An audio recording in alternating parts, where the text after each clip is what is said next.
The introduction of building passport is currently discussed at the European level and integrated in the PBD recast with the objective to collect, structure and make the information available to different and various stakeholders, including potential purchaser, investor or user, and tackling the issue of increasing the renovation rate for existing building.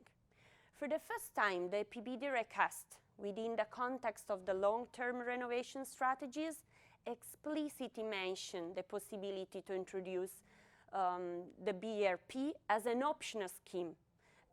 Many different projects and initiatives at the European scale target the setting of the BRP for the residential market. Aldren is focused on a complementary market, non-residential building, mainly hotel, offices, and the scope could be extended to educational building and some additional segment. For sure, there are common objectives and issues between those ongoing initiatives, and the declination may be different depending on the building typologies.